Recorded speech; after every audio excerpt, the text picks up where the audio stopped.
What's up, guys, and welcome back to the biggest podcast in God's green earth, the Green Couch Podcast. Today, I have a very special guest.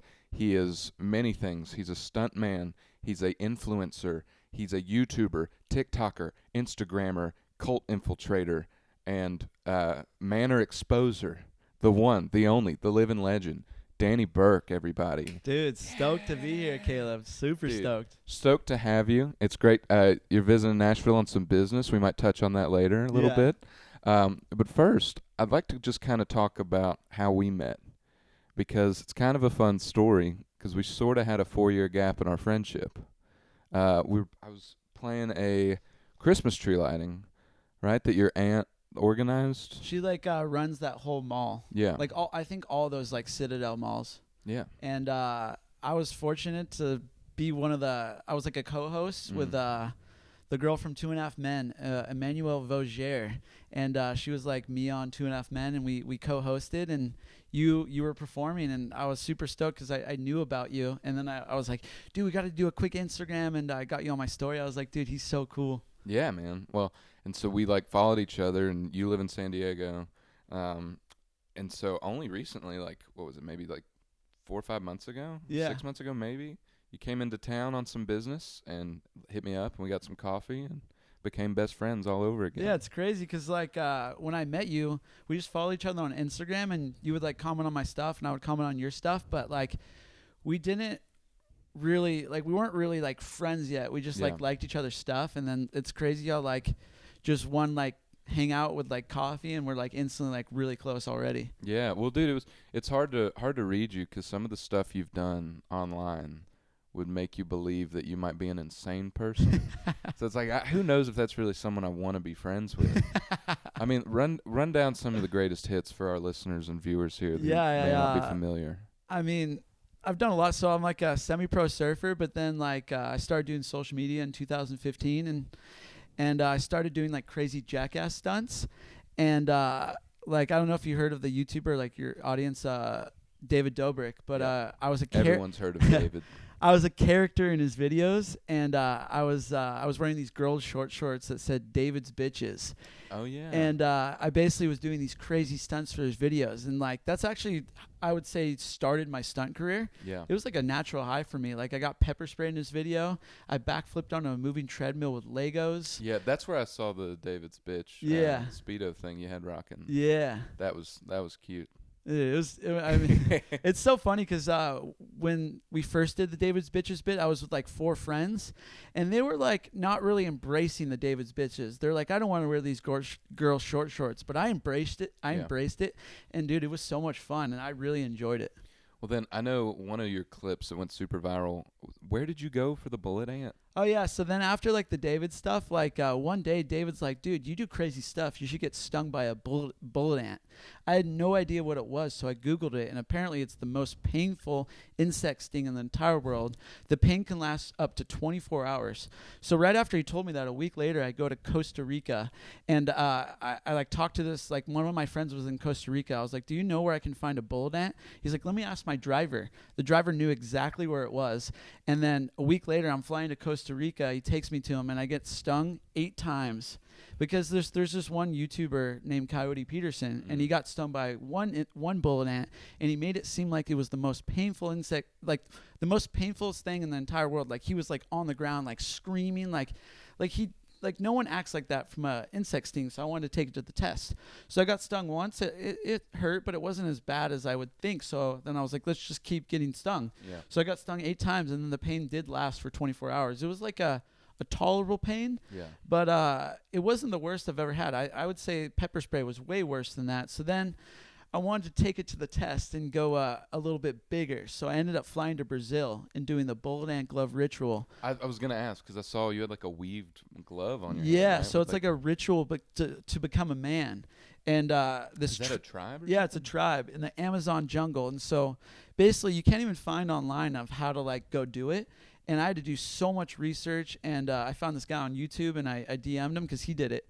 And I was where did you like, what's the link to sign up for this? And he gave me the link, but they don't speak English like the people that you organize it with. So I'm doing Google Translate on WhatsApp. No translator. Yeah. You were using your phone. Yeah, and I basically said, can you please let me know if I can film, because I don't want to fly to Brazil if I can't film it. Yeah. And I just had to pay a little extra, and then I go to Brazil, and they pick you up at your hotel, 45-minute drive to like this little boat, and then he's driving you in the Amazon River with like piranhas in the water, and then you have to go meet the chief of the tribe to accept you.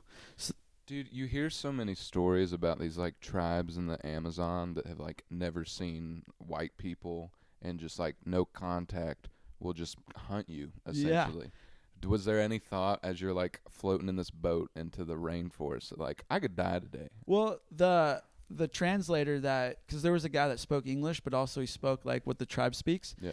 And basically he told us, if you're going to meet the chief of the tribe or go to their land and they don't know you're coming, then you will be shot. Like, they just assume you're like hostile. No question, you will be shot. But like, they knew I was coming. I had to meet him. I shook his hand, and basically he accepted me. And then we went to go capture 200 bullet ants.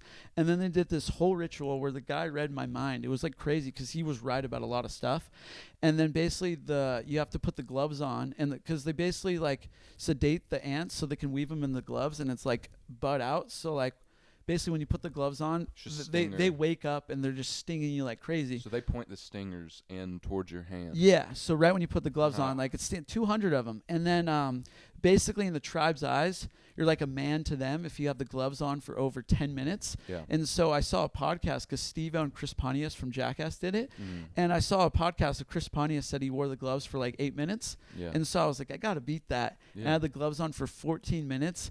And you take off the gloves and you're just in agony of pain. Yeah. And like, because they want you to, the whole point of the ritual is to embrace the pain. Yeah. And so you can't take like painkillers or anything like that. And so basically after I took the gloves off, they're like, well, like, shook the hand. It was funny because I couldn't really shake the hand because my hands were so but they shook that hand. Yeah, they shook. Well, it was both hands, both okay. hands. But like, yes, you shake with your right hand. But and then I just left. They took me back on the boat, and I'm in my hotel room, like just like pacing because I couldn't like do anything. I was in so much pain, and so I thought, I'll have some drinks. Why not? And so I ended up having like 12 mixed drinks, and then we go to like the club, and I'm just trying to like my friend had to like feed me my drink because my hands were like kind of swollen. Yeah, I would imagine they're very swollen. Yeah. Like I'm picturing your hand as just a balloon. Well, it was like fingers. that the next day. It wasn't really like that the day of, but it was just in so much pain. Like I have like 3rd-degree burns, so I would say 3rd-degree burns is the worst pain in my entire life, and then it goes bullet ant glove ritual. I would never do it again. But like after accomplishing like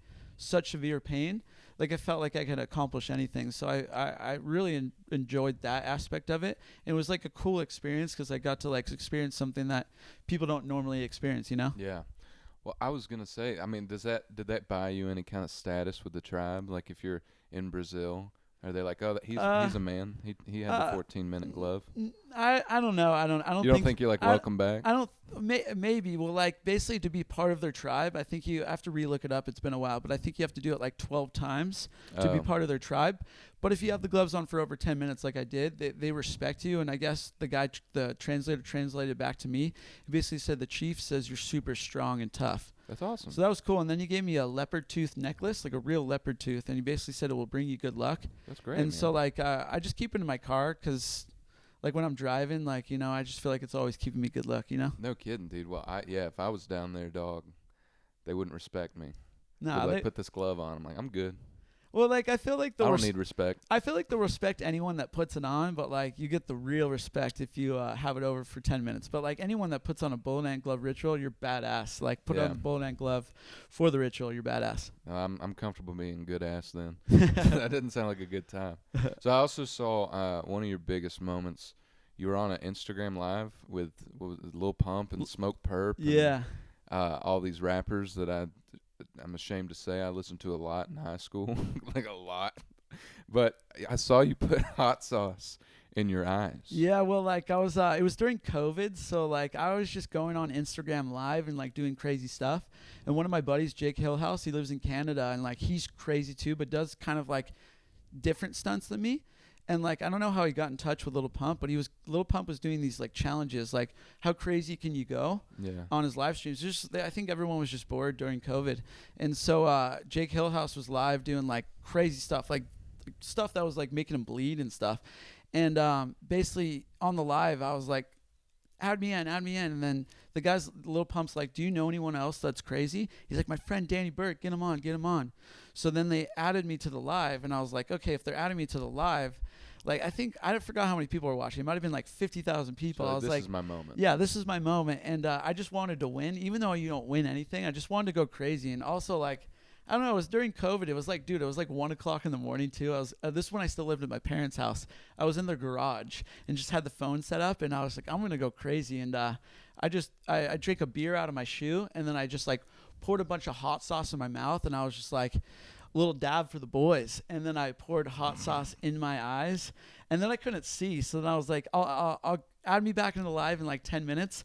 And I went into the shower, and I was in the shower for like 30 minutes, and you had to like close your eyes and open them and close your eyes and open them. Yeah. And then the pain went away after like 30 minutes, and then they added me back on the live. And yeah, it was pretty crazy. So all the stunts you've done and all the substances you've put in areas where they're not meant to go, how would you rank, like, what's your top 5 most painful stunts that you've done? Number one, of course, being the burn situation, right? Yeah.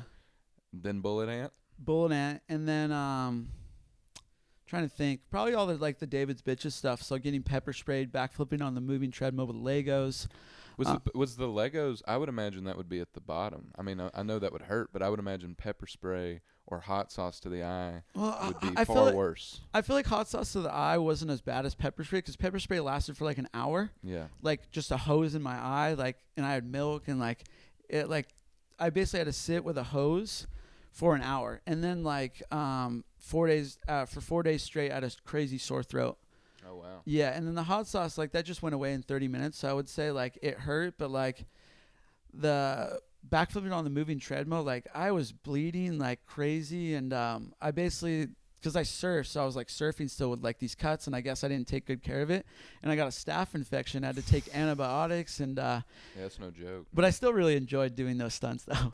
The only stunt I didn't enjoy was the fire stunt, of course. But yeah, would it be all right if I asked you to touch on that? Yeah, we could talk about it. That was kind of a super big viral moment. I remember seeing that. It was a viral, not proud moment though. Yeah, maybe touch on that for the listeners. Yeah, so like, I feel like it was a point in my life on YouTube where I didn't really know where to go. Like where I'm at YouTube now, where like the things I'm doing on YouTube now, I'm like really proud of. I feel like I'm doing more educational, like, because doing the stunts, like, what's that doing good in the world for like people that are watching? Yeah. They're just like dumb, stupid stunts, and like obviously YouTube's not really promoting that too. And the things I'm doing now, it's like it's doing something good in the world. But like back then, I was kind of like lost on YouTube, and I was kind of hanging out with the new Jackass member Poopies, and he's like, dude, you want to jump off a bridge into the water and light ourselves on fire? I'm like, dude, I'm down. And so then I didn't get hurt doing that. I was like, oh, this is pretty crazy. I'll keep doing it. And you know what people say, if you mess with fire, you're going to get burned. You're literally playing with fire. Yeah. So I kept doing the stunts, and then obviously I feel like everything happens for a reason. So I feel like this was supposed to happen to make me realize, like, don't ever do this again. And basically you should be doing something better in the world and stuff like that. So like, obviously it was very traumatizing for me, but I learned from it. So basically I lit myself on fire and ran through my friend's house. And the point was to just get to the pool, because I've done it before. That was a long run. Yeah. I've done it before, and that's the reason why I did it. Because when I first did it, I lit myself and it was like a slow light. And when I got into the pool, I wasn't burned because it was like a slow light. And when it got big, I jumped into the pool. Yeah. And so I did it again. And the problem was we didn't have any precautions. And so we didn't have a fire extinguisher, water, or anything like that until I got to the pool, because I've done it before and I didn't think I would have any problems, which was really stupid. I actually got a lot of hate for that. But I lit myself on fire. It gets big right away. And I'm just like, dude, I'm literally going to get burned alive. So I ran as fast as I could into the house. It was literally like, help me, telling my friends, like, this is no joke. Yeah. And I ran into the pool, and it was too late. And I had crazy 3rd-degree burns. I was hospitalized for 9 days. And that was the most traumatizing, worst experience of my entire life. I was crying every night in the hospital because the pain was so bad. And it also made it worse because also I got this to understand this story. I got a strike on YouTube because YouTube obviously it's not going to promote that, so I couldn't post on YouTube for a week. And if you get 3 strikes on your channel, you get your channel terminated.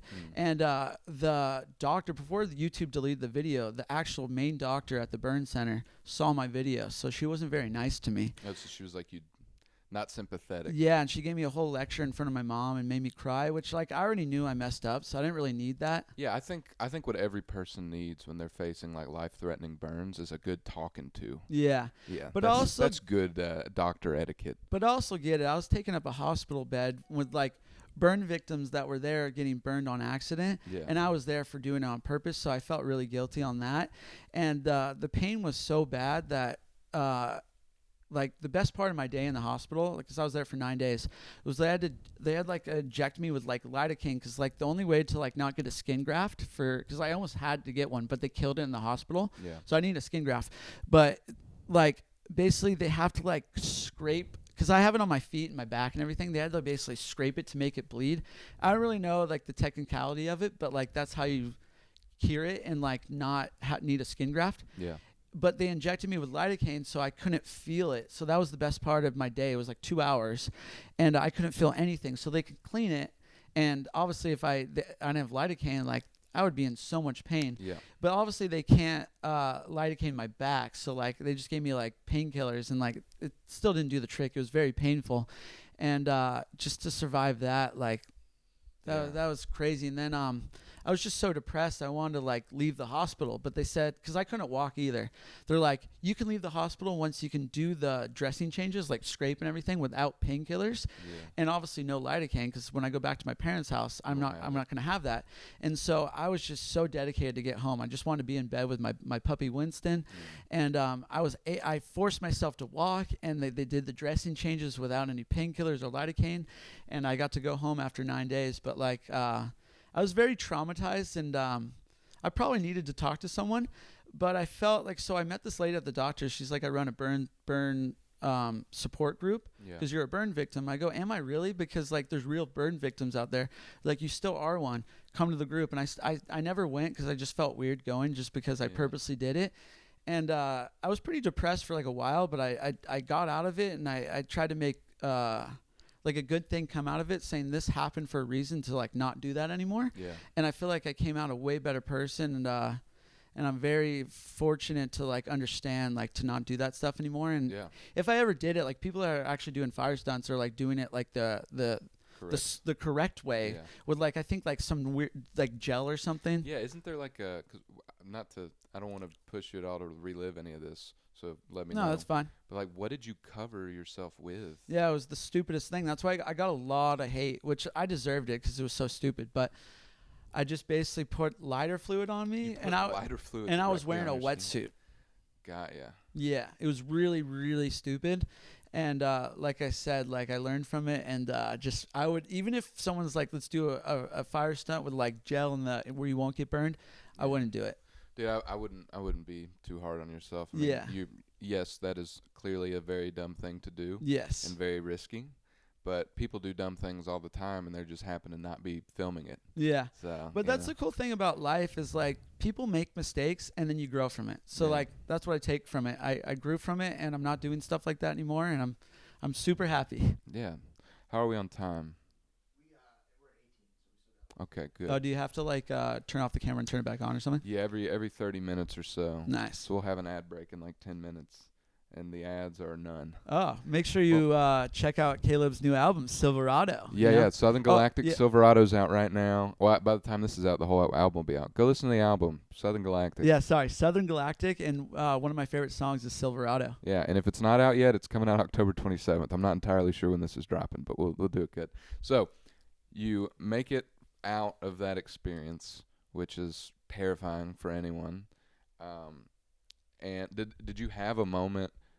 Did you go directly into I want to make different styles of content than this, or was there ever a moment where you're like, do I even need to keep making content? Like, do I want to be a part of this, or should I just go like surf and find something else to do? Well, I was still trying to figure that out. I actually didn't post on YouTube for like 3-4 months. I was just like, I was pretty just like sad and just trying to figure out my life.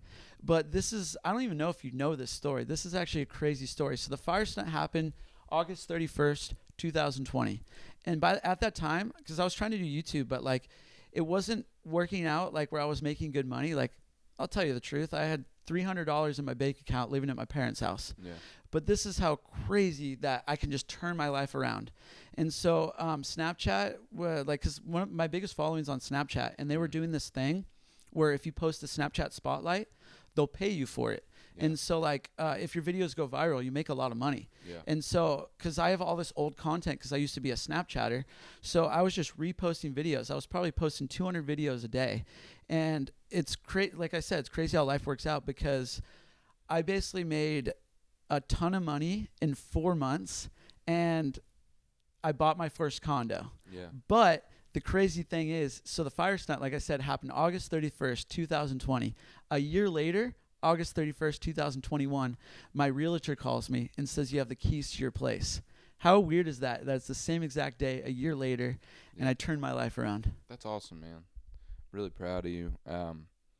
So now you're making content you're way more proud of, and you have a sick condo. Yeah. Life is a lot better than it was when you were lighting yourself on fire and getting stung by exotic animals. Yeah. And insects. But to get back and like when you wanted to like change your content. Yeah. So after I made that money on Snapchat, I was just still making kind of like videos, but not as dangerous like stunts or anything. Yeah. I was still a little lost. And then what was that style of content you started making initially after that? I got to go back and look because I kind of don't really remember. I think it was just more like, it's just like vlog style, and like my friends were like crazy like parkour guys, and I was like at their house and they were doing like crazy flips, or I was doing like sit down videos trying to take down Coyote Peterson for lying about the bullet ant sting. There you go. And I think I was doing more like party stuff too. It still wasn't stuff I was that happy about. I just didn't know. But safer. Safer. And then like one of my best friends, Reckless Ben, he infiltrates cults. Like he went super deep into Scientology with like spy cameras. And there's a restaurant called the Yellow Deli. And it's actually, I didn't know that it was a cult at the time. And I took my ex-girlfriend there just on a date because I was like, oh, this is a cool restaurant. She got a weird vibe out of it. And she Googled it, and it was like an article about like child labor and child abuse, and it's a cult. And so just Reckless Ben's one of my good friends. So I wanted to give him a video idea. I was like, dude, I have a video idea. You should infiltrate the Yellow Deli. And their cult's called the 12 Tribes. And Ben's like, dude, let's do it together. Yeah. And that's how I got into infiltrating cults because Ben gave me a chance. He's like, dude, we're doing this together. I learned everything from him, and we lived at this cult for 3 weeks, gaining their trust with secret spy cameras, 16 episodes later. And then now we're kind of partnered up and like infiltrating stuff together. And the reason why I'm really enjoying it is because it's like educational. We're doing something good in the world, and we're trying to take down bad organizations that are like this cult, the Yellow Deli. Like it's like child labor, child abuse. Yeah. They're like beating their kids with rods like every day, like 8 times a day. They're super racist, homophobic, and we're trying to shed light about this so people don't support them anymore, or if there's a way to take them down. So like that's the content I'm doing now, and I'm really enjoying it. Yeah. So I want to get into the Yellow Deli thing because that was your first like investigative undercover piece. Yeah. And you found out about it because you went there just for food. Yeah. How was the food? Before we talk about how horrible they were, was it a good restaurant at least? Not gonna lie. Also, is that my water? Where'd my water go? That's your water. Okay, I'm really thirsty. Yeah, no, we have water here. All good. So the quality of food at the Yellow Deli. Give me an honest, impartial. Pretend they're not committing horrible acts to children and other people. How was the food? Not gonna lie, incredible. Really? 10 out of 10, dude. It's so good. That's the bummer because I think that's another way of like because they use the restaurant as a recruiting device because they want to recruit 144,000 virgins, like male virgins, because they think that God one day will sacrifice these virgins, and basically Yeshua will come back because they're dedicating their whole life to Yeshua, which is their Jesus. And basically no one gets paid when they work at the restaurant. They all live together. They don't associate with the outside world. They think anyone that's not them came from Satan and you're evil. And so they just use the restaurant as a recruiting device. So I feel like having that good of food, they're basically like, oh, if you like our food, why don't you come to our farm and like check all what we're about, and then that's how they get you, because you go to their farm, and then that's when they ask you to spend the night, and then that's when they like get brainwashed, because everyone that's part of that cult is super brainwashed. It's really sad, but Yeah. I think that's how they get you, because like how we got involved, we went to the restaurant, had the food, started talking to the guy saying we love the food, and like, oh, well, we're actually having a wedding at our farm, why don't you come by? They're like, you look like a virgin. How Yeah. would you like to come to a wedding? Yeah, but also we told them we were virgins to Yeah. to gain their trust, and it really worked out because they loved us even more. Yeah. So you knew going into it that, like, when did the conversation happen where you're like, by the way, I'm a virgin? Did you, because you ate there first without knowing about the deli. Yeah, So did you eat there, then research it, and then come back and tell I them? think it was like, because basically we had different roles. So Ben, Reckless Ben, spent the night. Like Ben lived there for 3 weeks, but I couldn't live there because we had 9 pairs of spy glasses, we had 6 spy watches, we had spy pens, spy water bottles. But like, how are you gonna charge that if you're, because you all live together? So Ben lived in a yurt with like 8 other guys. How are we gonna charge the spy cameras if we live there? So like, basically I had to lie and say I was house sitting, and I said like super South San Diego because I didn't want them to know where I lived. And basically I'm watching this dog and cat, but I can still come every day. I just can't spend the night because I have to go back and like take them out and feed them and stuff. And they believed it. And so basically I wasn't really doing that. Obviously I went home, recharged all the spy I went home, uploaded all the footage that we got to the hard drive, emptied the memory cards, and recharged all the spy cameras for the next day. And then Ben would like go up the mountain, because they have like a little mountain thing, and he would tell them he's going to go pray, because you're never alone with them. Like you're always like with someone. And so that was his way to like get away and like text me and call me and be like, hey, I need you here at like 7 a.m. This is what we're going to focus on. And because we're secretly recording them, and we're trying to like get them admit that they're like super racist, homophobic, get them talking about, like they even said, like they tried to talk about, like, because they beat their kids with rods every day, and they tried to justify it. No, this is child loving. Like you're doing child abuse. The staff of correction. Like God's not going to love you if you don't do this. And it's like it's all brainwashing. It's really sad. What does a day look like there? I mean, are you doing like labor? Is it like Bible study?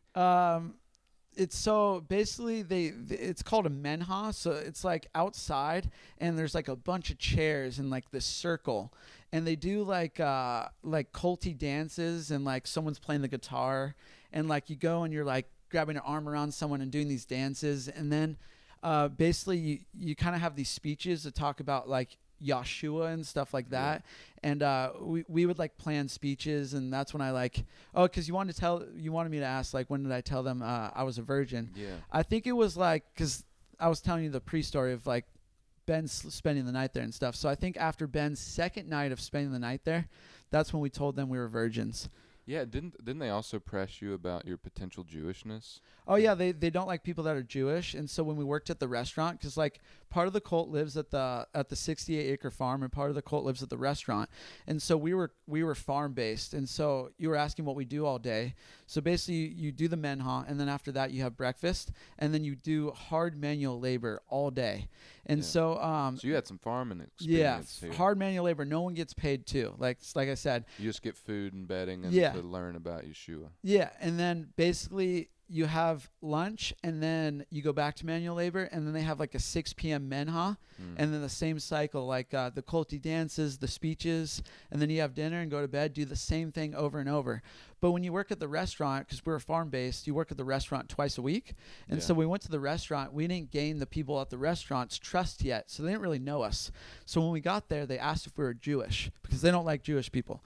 And so obviously, like, I felt like, I think in my blood I am Jewish though. On my dad's you say side. Your father's Jewish? Yeah. But like I don't know anything about it. I just think it's in my blood. Yeah. But I guess technically in my blood I am. But yeah, obviously we said no, and they liked us even more. Yeah, because they're like, oh, thank God. Yeah. But this non-Jewish virgins. Yeah, sign me up. Yep. But the series was crazy because like we had Reckless Ben did his version on his channel, and then I did my version on my channel. But it was kind of cool how like you can see Ben's perspective on his channel, and then you can see my perspective on my channel. So if you're watching Ben's videos and like, oh, I want to see Danny's perspective, then you get a total like my version of like being at the cult and like how scared I was, and then Ben actually living there. You get to see that. So it's cool that we did it on different channels. Yeah.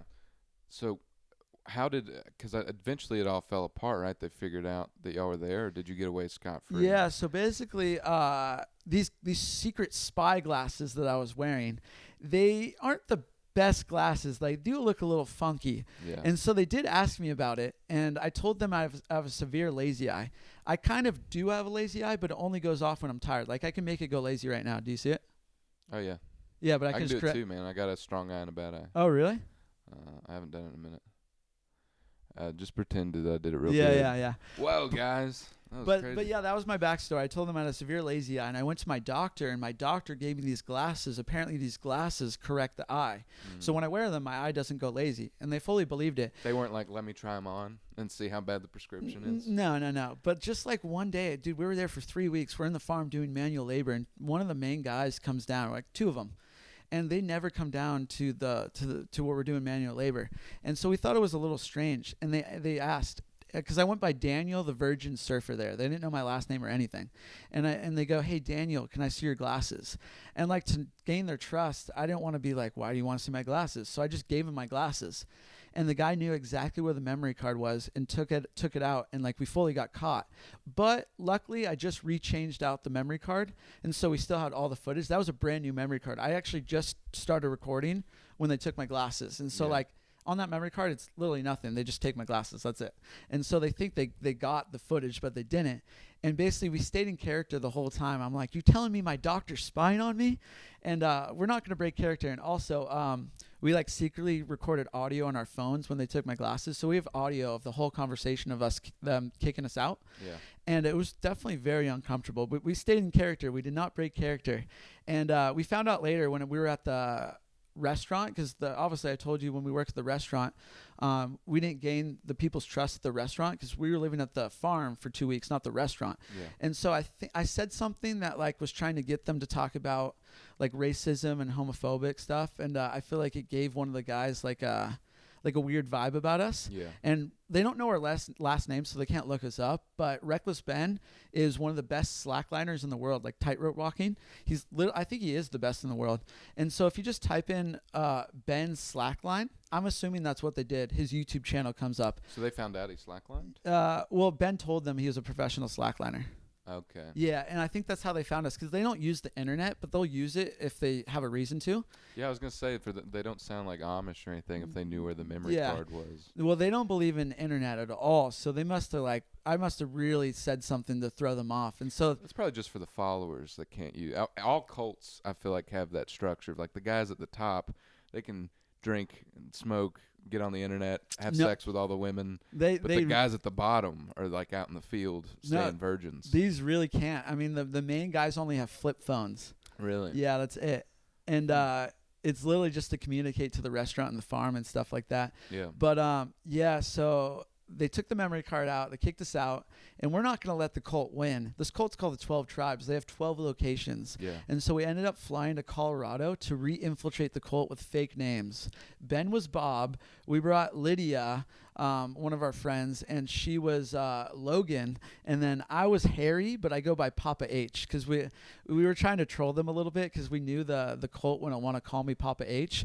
So anytime they wanted to call me Harry, I was like, I get really offended. Can you please call me Papa H? And like, they didn't want to call me Papa H.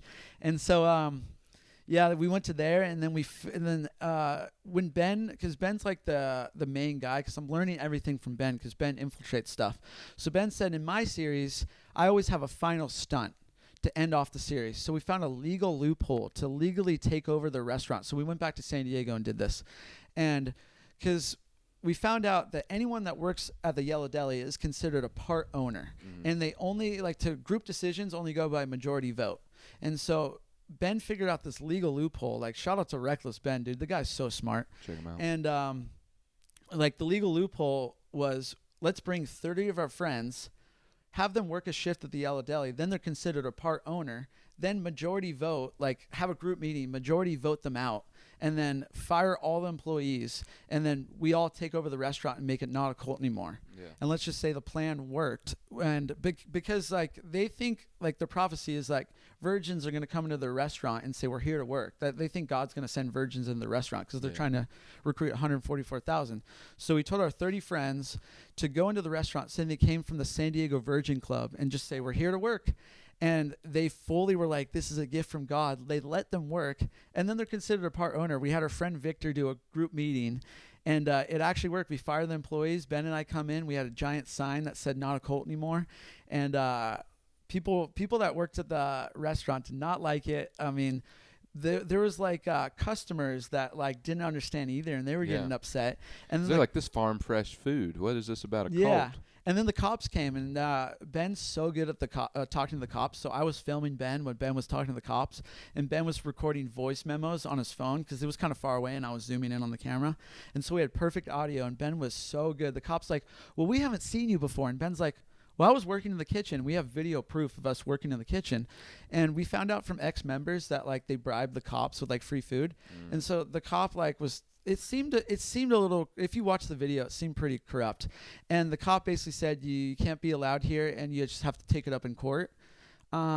But that's how our last episode ended. Yeah. And then we moved on to something else. But so you didn't want to pursue actually owning we were trying to figure out, I mean, we still could. We're trying to figure out how to do it the right way. Yeah. And even if we want to do it, but like... There's still 11 more locations. Yeah. If you make this one not a cult, right? But at least our series like shed light about the messed up things that this cult is doing. Yeah. And hopefully people see it and don't support them anymore. Or hopefully like...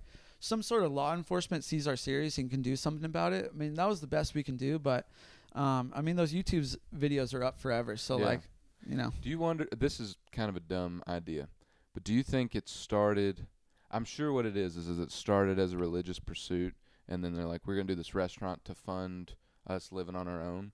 But imagine if there was just a really passionate chef, like a real passionate restaurateur, and he's like, all I want is a restaurant with like fresh food and good workers, but I have no money.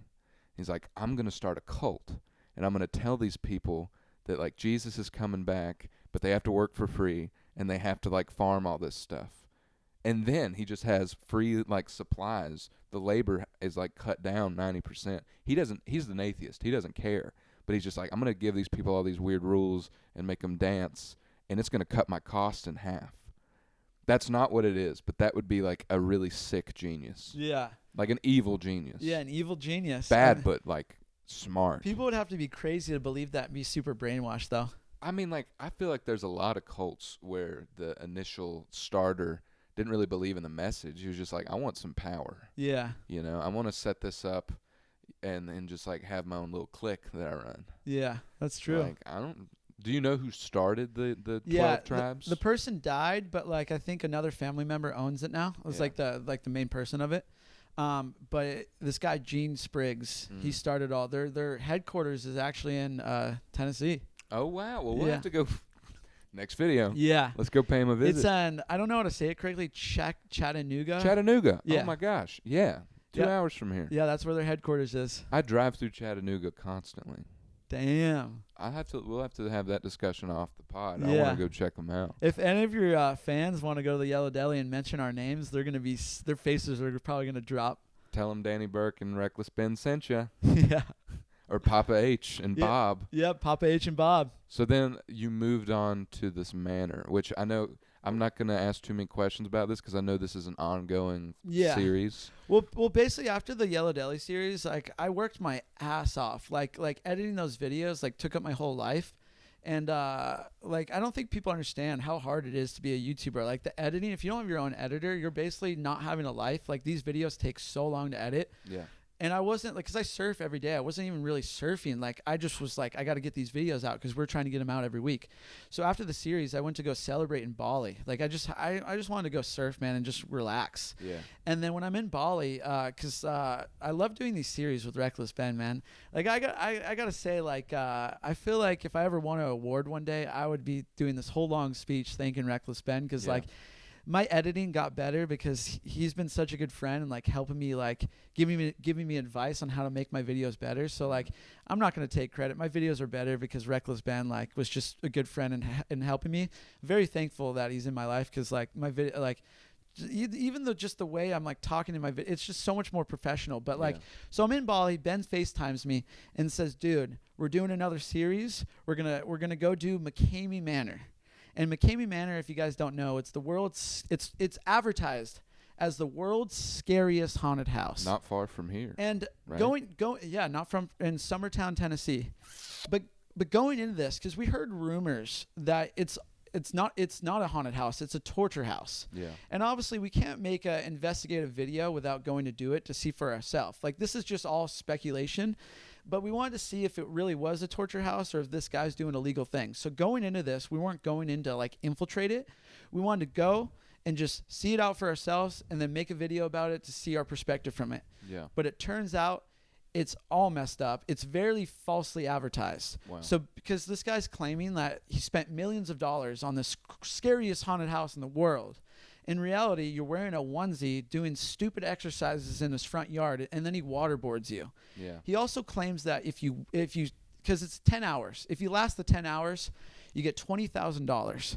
And so people are going to this trying to go win $20,000 when in reality he's never going to let you win. Yeah. There is no manor, and he's never going to let you win. The guy works at Walmart. He doesn't have $20,000 to give you. I was going to say it can't be a profitable venture because didn't you say to sign up it's like a deposit, but then it's just dog food and well, yeah, you got to do a treats, $100 deposit, but they give it back to you. But Yeah. I think it's just so you don't bail and Yeah. like because like it's a whole process to do McKamey Manor. He live streams it on Facebook Live, and you have to do these stupid Facebook Lives every single day a week before your tour. That's the only way you can do it, and you have to do everything he says, and you have to be wearing a onesie the whole time. And the entry fee is a 50-pound bag of dog food and dog treats. Wow. And because he doesn't make any money off of this, we kind of figuring out. We feel like he has like some weird pain fetish for this. Yeah. And we feel like he could be getting off on it. Like it's really creepy. But and it used to be in San Diego where it was more hands-on, and he was like freaking hitting you and stuff. Yeah. And then he got in trouble. He wasn't paying his taxes, and I think like what he was doing, he got in trouble. So he moved to Tennessee. And Tennessee is more like he just waterboards you and like makes you do exercise in his front yard with a onesie, and it's just more like embarrassment, like he gets off of. It's more of like a tour for him because he likes it, and it's like you have to say a safe word and all this stuff, and he makes you sign a contract. It's like a 200-page contract where it's basically sign your life away. There's so much illegal stuff on there, and also like very falsely advertised. Like it says he has a 200-foot underwater swim. He has like a 2-mile zip line. Yeah. And like the guy lives in a trailer. He has some land, but it's not. The permits to get all that stuff would be crazy. Like so people are going to McKamey Manor to thinking they're doing because the things you see online is like what he wants you to see. Yeah. Like the bad stuff is like he's not putting that online. Like the bad stuff he keeps for himself, like the real torture. And so people, like I've talked to people that have done McKamey Manor, like, dude, I took off work because I want to try to win this $20,000, and it's not what it says he is. And people are really upset because super falsely advertised. And people are really scared to come out because he threatens you with a $50,000 lawsuit. Because in the NDA contract, he sends you the NDA contract ahead of time, so you bring it to him, and it says if you use the footage, he's gonna sue you for $50,000. Yeah. So we're like, we'll just see, because if we change the contract, by the way, Reckless Ben did this. I'm not going to take credit for changing the contract. That's why Reckless Ben's smartest man in the world, dude. So he went into Photoshop and changed both of our contracts. Instead of $50,000, he changed it to $1. He didn't see it and signed it. Dude. And so we basically just owe him $1. And we're making a full YouTube series, and like he's threatening to sue us right now, but we're calling his bluff. He's not going to sue us. He works at Walmart. He's not going to sue us. And basically we're trying to figure out either to where he can't, either so his haunt can be shut down and he's not torturing people anymore, or just figuring out a way, because like I don't know if we necessarily want him to go to jail. We want justice, but like I feel like this guy's sick in the head. Yeah. What if we can do something where we get him some help? Yeah. We're trying to figure out how do we end the series and get this guy some help. We could just do the easy route and get him to go to jail, but like we're good people. We want to see this guy not. He used to be a wedding singer, so what if he goes back into wedding singing, and gets some help, and he realizes like what I was doing was really bad. He turns Yeah. into a better person. What if we can do that? Or he could do a full 180 and go, you know what? Yeah, you guys are right. I kind of lost my way here. I just love haunted houses, really passionate about haunted houses. And he just makes a normal, cool, fun haunted house where he doesn't do these things. Yeah, that would work too. I feel Yeah. like people would respect him way more if being like, wow, you did a big change. You're realizing that you did wrong. And obviously, but it's also really sad because there's victims out there that have PTSD still. And like, you can't change that. And like, an apology wouldn't work for that. So it's obviously like, it's really, we're trying to figure out how we do this series the right way, you know? Yeah. Because we're like, how do we end this series? How do we do it the right way? Because like, also, we got to be like understanding of like, there's real victims out there. It's really, really sad. Well, man, I think everyone listening and watching should go check out that series as it unfolds. Danny Burke on YouTube and Reckless Ben. Yeah, Reckless Ben. If you type in Reckless Ben on YouTube, you'll find it. If you type in Danny Burke, you'll find it as well. And it's cool because you'll see different perspectives of the series. Because Ben did McKamey Manor first. Yeah. And then I went in the next week. And we kind of had different roles for like the series. And so you'll see different perspectives. And it's an ongoing series. So I don't know when this episode's going to be out. It could be done or it could be ongoing. Could be done, could be ongoing. But if you haven't seen it, either way, you guys need to go check it out. I do, before we cancel in this podcast, I do have a gift for you. If you look right behind you there on that table, let's go. This is brand new exclusive Southern Galactic merch, and you guys watching right now can actually get this online. We have Southern Galactic hats, Got Stone t-shirts, Silverado t-shirts, cool koozies, and more stuff to come. But I would be honored and privileged if you would just rock this hat sometime. Dude, I'm going to rock it every day. This is a crazy story. Well, not that crazy. I'm just like really happy right now because I don't wear that much hats. And like, it's kind of hard to find hats that look good on me. We're out to dinner last night and I tried it on and I was like, dude, I would rep this hat every day. It looks so good on me. It looks great. And now I got one. Thank you, dude. I'm going to put it on right now. It's yours. And everybody listening and watching, if you want to look as good as Danny Burke in his brand new Southern Galactic hat, you can purchase one of these bad boys right now. All the links are on my website, calebleehutchinson.com, and you can follow me on all social media platforms at Caleb Lee Music. There's links to that as well. Dude, I look good, man. He's looking good, folks. I look good, dude. Dude, thank you so much. Dude, absolutely. Dude, it'd be sick because like your audience, if they watch the McKamey Manor, I might be doing like my narrations wearing this hat. That'd be sick. Well, guys, tune in to watch that, and if you need someone else to go into the manor, don't call me. Yeah, we're sending people undercover. So if you guys want to go undercover for us, let us know. But really quick, I just want to, like, your audience, like, so I'm not a country fan at all. But after being friends with you, I'm not biased just because we're good friends. Like, you got me into country, and I just want to say thank you because I should have had more of an open mind. Yeah. Like, your voice is insanely good. Thank you. And brother. I really believe in you. I feel like you're going to be insanely big. Like, I literally, like I said, I'm not kissing your ass because you're my friend. Like I said, I'm not a country guy. So, like I was telling you, like, because you played like kind of a live concert for us. Like three of my friends were here. You just like played your songs and like I recorded it. And I was telling you, like, if I'm in a bad mood, I just want to listen to your music because it puts me in a good mood. And awesome, and I just want to say thanks for getting me into country. Dude, I appreciate it, brother. And I have your songs downloaded on my phone, and because I drive to LA a lot, so I got 2-hour drive, and I'm just like overplaying your songs. Yeah. And I know I'm not gonna get sick of them because I overplay my songs all the time. But like, if it's good, why not just overplay them? You know. You might as well, dude. If you ever get tired of it, you just take a week off. Yeah. And get back into it. But I don't know which one's my favorite because I really like Silverado, but then like hearing your other songs, like your voice is so good. I kind of like them all, so I can't really say which one I like the best. But your album, like, I'm just really proud of you, and I really, really believe in you, and I'm like your biggest fan, dude. Oh, thanks, man. And likewise, I'm very proud of you and proud how you've shifted your content. It's, to me, as much as I love a good stunt, this is way more compelling and interesting and has a purpose and does something for the world in a good way. So I think you're on a great path.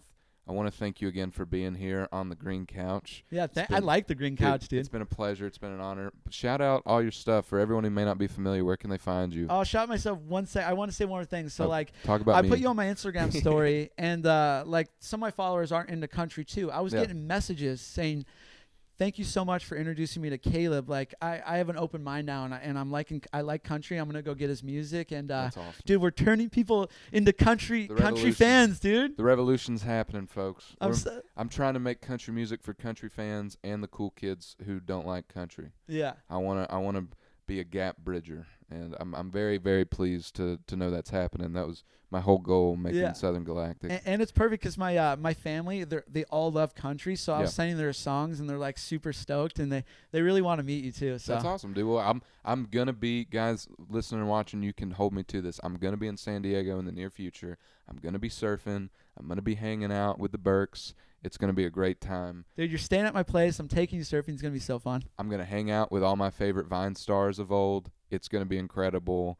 I'm gonna be a West Coast Cali boy. Let's go. Looking forward to it. Danny, where can everyone find Oh you? yeah, so it's just Danny Burke on everything. So DANNY, and then my last name is B as in boy, ERK. Danny Burke. Danny Burke, it's been a pleasure having you on the Green Couch, brother. Dude, thank you, dude. Thanks so much for your time. Love you, dude. Love hanging. Always happy when you're in Nashville. But the only thing I love more than you is everyone that stuck around and watched and listened to this episode of the Green Couch Podcast. If you would, please subscribe, like, whatever the thing is that you're listening to this through. However you can help me, do it. Buy some merch, stream an album, watch Danny's series on McKamey Manor, go back and watch the Yellow Deli. Watch him light himself on fire if you want to. That's your business. We love you. And we need you. make sure you check out the album, because I'm telling you, you guys are not going to regret it. I'm telling you, it's incredible. Thank you, brother. Thanks, guys.